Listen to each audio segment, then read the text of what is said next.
કફ સિરપથી 11 બાળકોના મોત બાદ ભારત સરકારે માર્ગદર્શિકા જાહેર કરી બાળકોને દવા પીવડાવતા પહેલા શું ધ્યાન રાખવાની વાત કરી છે। ત્યારે સ્વાભાવિક પ્રશ્ન થાય કે કફ સિરપ અસલી છે કે નકલી તે કેવી રીતે ઓળખવી તે જાણીશું આ વિડીયોમાં। એ પહેલા કેટલાક મહત્વના પાસાઓ પર નજર કરીએ। ગુજરાતના પાડોશી રાજ્ય એટલે કે મધ્યપ્રદેશના છિંદવાડામાં 11 બાળકો અને રાજસ્થાનમાં 3 બાળકોના મોત બાદ બંને રાજ્યની આરોગ્ય વ્યવસ્થા સામે સવાલો થઈ રહ્યા છે। આ મામલા બાદ કેટલાક રાજ્યોએ આ કફ સિરપ સામે પ્રતિબંધ લાદ્યો છે અને ભારત સરકારે માર્ગદર્શિકા જાહેર કરી છે। મંત્રાલયે સ્પષ્ટતા કરી છે કે 2 વર્ષથી ઓછી ઉંમરના બાળકોને ઉધરસ અને શરદીની કોઈપણ દવા ન આપવી જોઈએ। ઉપરાંત આ દવાઓ સામાન્ય રીતે 5 વર્ષથી ઓછી ઉંમરના બાળકો માટે પણ ભલામણ નથી કરવામાં આવતી। આનું કારણ એ છે કે બાળકો મોટેભાગે તીવ્ર ઉધરસ અને શરદીની બીમારીઓમાં જાતે જ સાજા થઈ જાય છે અને તેને દવાની જરૂર નથી હોતી। માર્ગદર્શિકામાં જણાવાયું છે કે તમામ આરોગ્ય કેન્દ્ર અને ક્લિનિકોએ ફક્ત ગુડ્સ મેન્યુફેક્ચરિંગ પ્રેક્ટિસ એટલે કે GMP અનુસાર ઉત્પાદિત અને ઉચ્ચ ઔષધીય ગુણવત્તાવાળા કફ સિરપ જ ખરીદવા જોઈએ। તમામ રાજ્યો અને કેન્દ્ર શાસિત પ્રદેશોને બધા જ ક્લિનિક્સ, જિલ્લા આરોગ્ય વિભાગો, દવા વિતરણ કેન્દ્રો, પ્રાથમિક અને સામુદાયિક આરોગ્ય કેન્દ્રો, જિલ્લા હોસ્પિટલો અને તબીબી શિક્ષણ સંસ્થાઓમાં આ માર્ગદર્શિકા તાત્કાલિક લાગુ કરવાનો નિર્દેશ આપવામાં આવ્યો છે।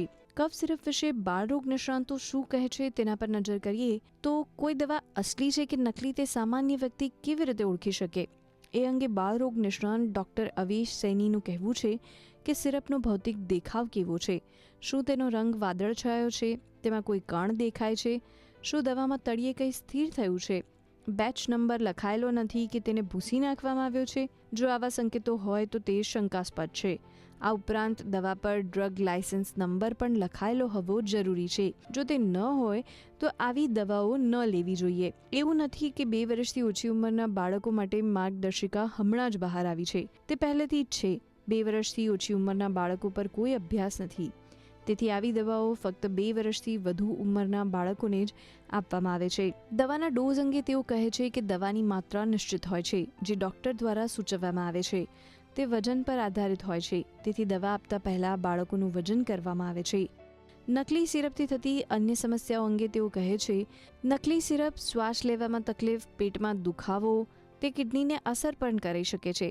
બધા રસાયણો શરીરમાં એકઠા થાય છે અને પછી મગજને અસર કરે છે। પછી આંચકી આવી શકે, હૃદય ધબકતું બંધ થઈ શકે છે।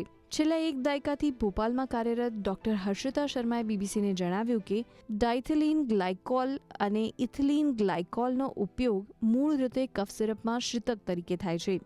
તેમનો સ્વાદ મીઠો અને ઠંડક આપતો હોય છે, જે ખાવા યોગ્ય સોર્બિટોલ જેવો હોય છે, પરંતુ સોર્બિટોલ મોંઘું છે, તેથી ફાર્માસ્યુટિકલ કંપનીઓ સસ્તા વિકલ્પ તરીકે ડાયથિલિન ગ્લાયકોલનો ઉપયોગ કરે છે।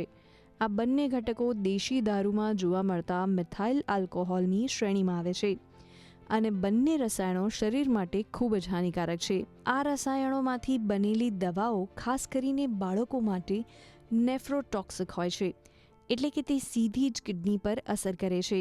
આ રસાયણો શરીરમાં એસિડનું સ્તર વધારે છે, જેને નિયંત્રિત કરવા માટે કિડની જવાબદાર છે, પરંતુ જ્યારે તે જ અંગને અસર થાય છે ત્યારે ઝેર આખા શરીરમાં ફેલાય છે અને મૃત્યુનું કારણ બને છે।